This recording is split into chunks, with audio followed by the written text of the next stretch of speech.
What's up? Welcome to Tales Tomorrow. I'm Morrow, your storyteller for today, and with me have some more RPG horror stories. Speaking of RPG horror stories, I hope you don't take these stories like anything super serious. Remember, these are outliers. These should be taken with a grain of salt. These aren't the rule, these are the exception. Although we do cover a lot of RPG horror stories, I mean, the entire subreddit that we read from is about RPG horror stories. It's not RPG horror stories anymore. Everything we read on here is supposed to be part of a lesson that we can try to divulge from it, as well as reading about other players' experiences on what they had to go through and what not to do as both a player and a DM. Without further ado, let's get some RPG horror stories for today.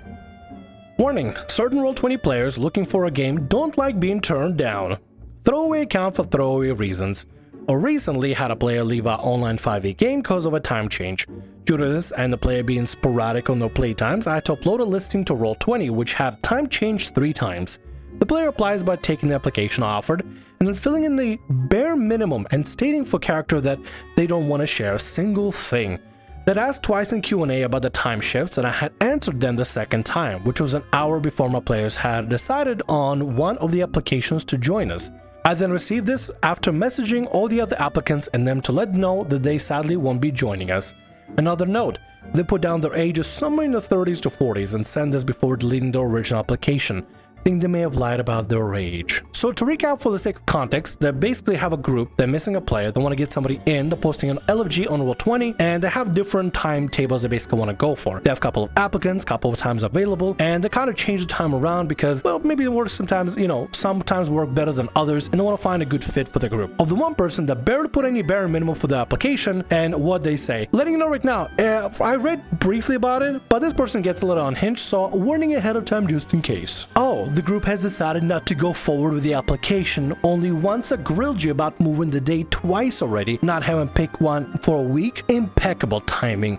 As a personal note, you should pull your heads out of your asses. You don't know anybody's name. They use Roll20 under one nickname, Discord under another, and the character name is completely different. You won't be able to say how old is any of your players other than a vague minimum age you decide on associating with, nor do you know their time zones. You don't even know if Roll20 displays the date and hour for the game in local time. People already sign up for the game based on the time they see in a listing. Asking about a time zone is prying and unhelpful. You will jump on opportunity to virtue signal and ask about pronouns and kindly address the person by their preferred Zim, but want to respect anyone's desire for privacy. If you are this desperate for a feeling like you know someone and strangers are this unsettling to you, you need therapy, not an RP.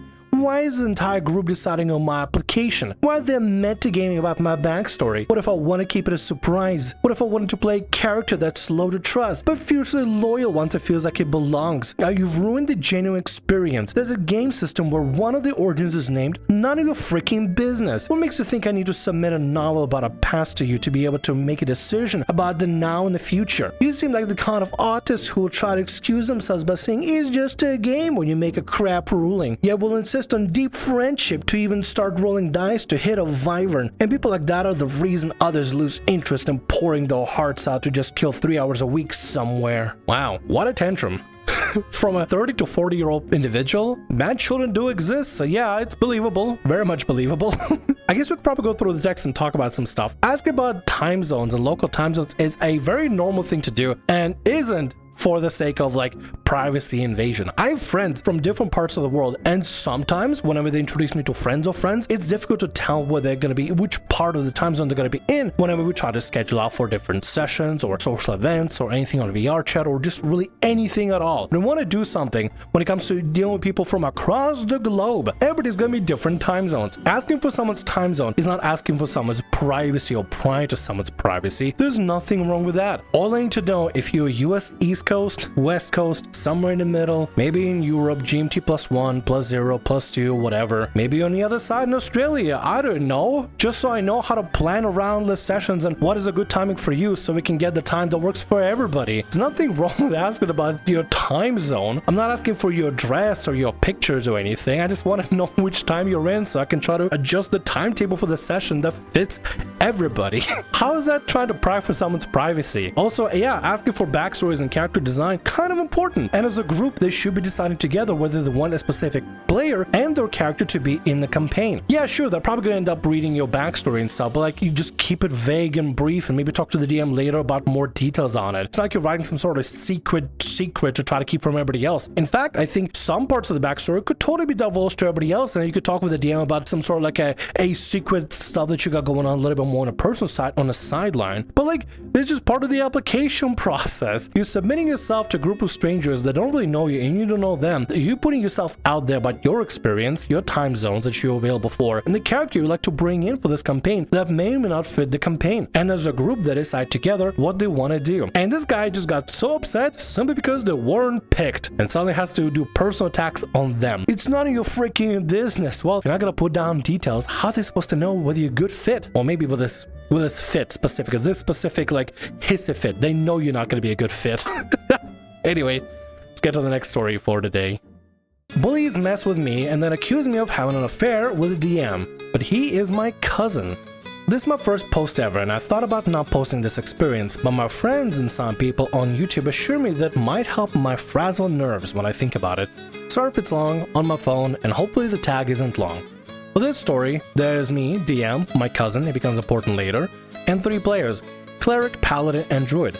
It begins when I learned that my oldest cousin actually DMs D&D from time to time, and he learned that I have an interest in it and invited me to a one-shot as part of my belated birthday present from him this year. I agreed and we worked out a day to play. This one-shot's purpose was to teach us how to play with 5e rules if you got invited to other games, which was handy especially for me. Also, he just had a lot going on IRL and he couldn't make it into multiple sessions at the time. I was so pumped when I learned that where we'll be playing is also my favorite local game store, while I have familiar faces to visit with as well. Me and DM, he was also my ride, showed up early and got to a table ready for the other players towards the back of the store. Noticed he had a few wrapped packages set on a counter nearby. He mentioned the other players were some of his employees, but when they showed up and I saw them, I literally felt my blood go cold and then go into a boil. They were my age and were my bullies throughout my entire school life. Their bullying wasn't just name calling either. It sometimes got physical and I once got a broken arm, but the school did nothing about it.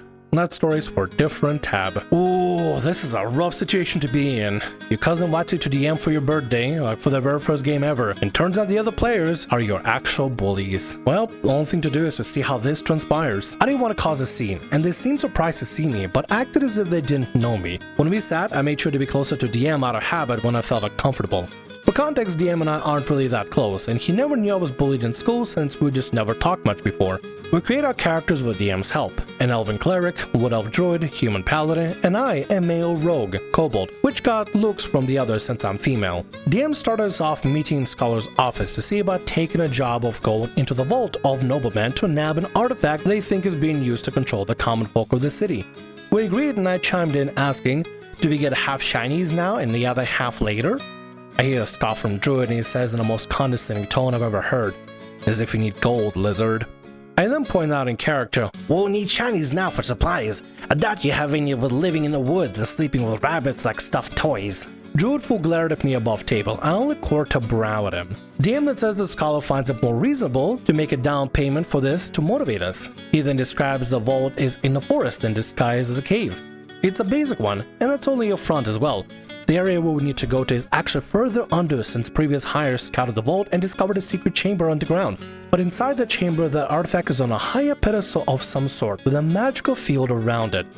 Honestly, in general, the game at this point wasn't so bad, aside from being glared at by Druid. I had hoped that these guys grew up over the years. Oh boy, I was wrong. So very wrong. We began to make our journey to the vault after Cleric got some valuable information from the nobleman's maid. During the entire trek, the tree would make snide comments about my kobold, such as, I'm surprised a lizard could actually do something other than be target practice, and any attempt of me just having casual and friendly conversation with them is immediately shot down. Or they decide to steal my items. I had bad luck with the dice and Paladin took my potions, saying, these are for people, not animals. Instead of tucking them into his own pack, he smashed them in the ground. I was beyond angry because not only did they break my healing potions, one of them was an invisibility potion meant for the heist.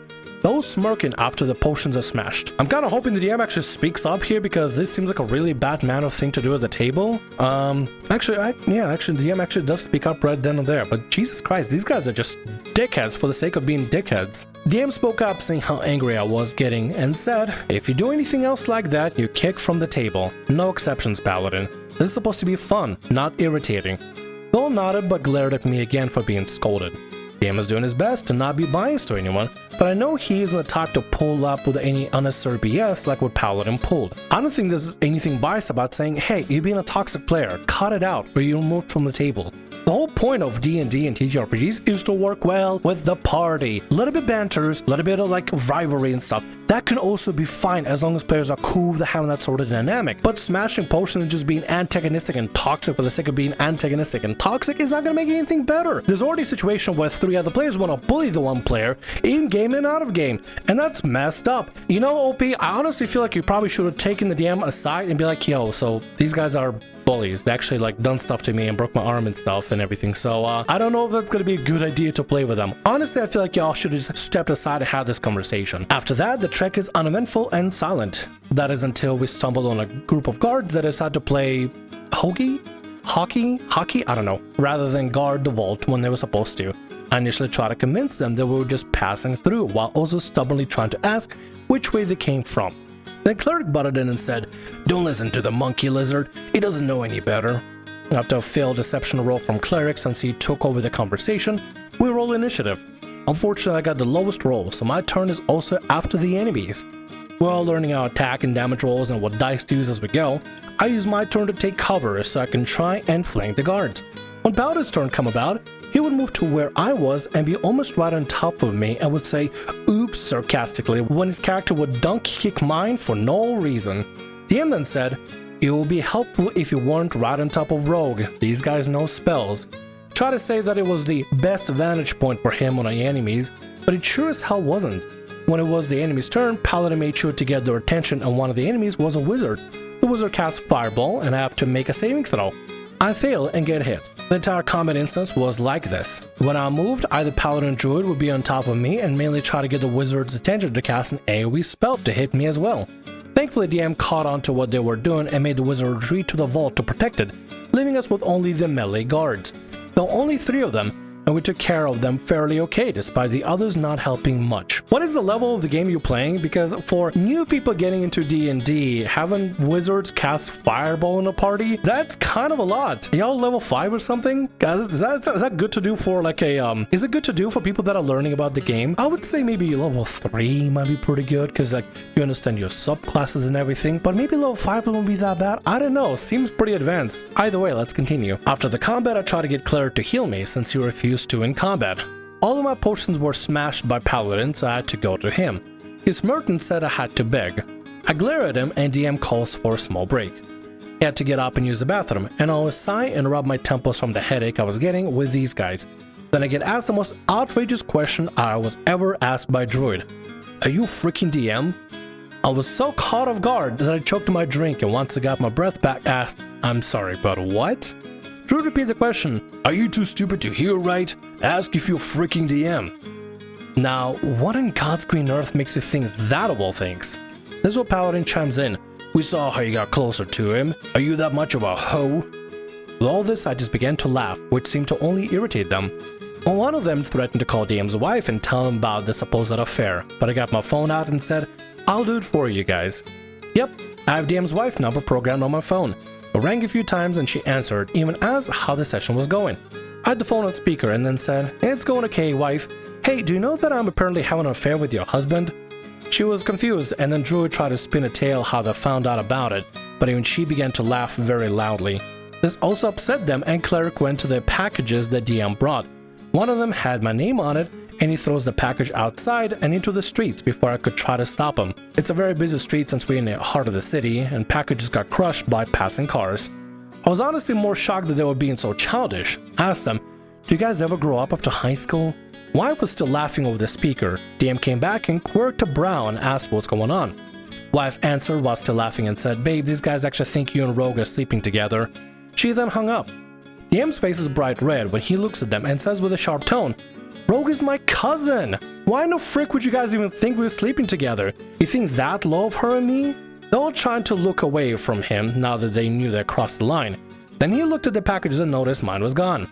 I told him what happened. He was livid in a way I have never seen. He told him to get up and that they needed to have a talk outside. I was left at the table and felt a little awkward, but I decided to look around the store and catch up with the owner. And we got a picture with a life-size statue of Deadpool. Sam eventually came inside, but he was alone. I sat with him and he said, "I'm sorry. I didn't know there were you bullies in school, and about your present." I assured him I was fine, and they were just childish jerks. We cleaned up the table since he kicked them from the table and doesn't ever want to DM for them again. He told me to pick one of the other packages, and when I opened it, it was a dice set. He then explained that he got one for everyone for their own games, but he's not going to give the others theirs for how they treated me and insulted him. He asked if I still wanted to play any settings with him, and I said yes, but not with them. He smiled and said he had a couple of homebrews in mind, and I'll get to pick which one I want to play when he has everything set. He revealed just last week that the settings are either Dark Sun or G.I. Joe Homebrew. I instantly picked G.I. Joe, and my friends on YouTube were right. I feel a little better typing this out. I don't know how this random person on YouTube got involved. I don't know how they came around to be. I have no idea. Do you have like a YouTube channel or something? Is that what it is? But I'm glad the DM did the right thing and kicked the problem players out of the game. But it's also so freaking weird with these guys. Why are they still after you and just want to harass you and target you for no reason? Like, dude, grow the fuck up. What about your jerks? Just absolutely just ridiculous. I mean, good on the cousin for, you know, kicking the guys out and trying to make the best of the situation. I don't think we ever had a story about school bullies joining your D&D game to continue being school bullies before. You would think they'll grow up at some point.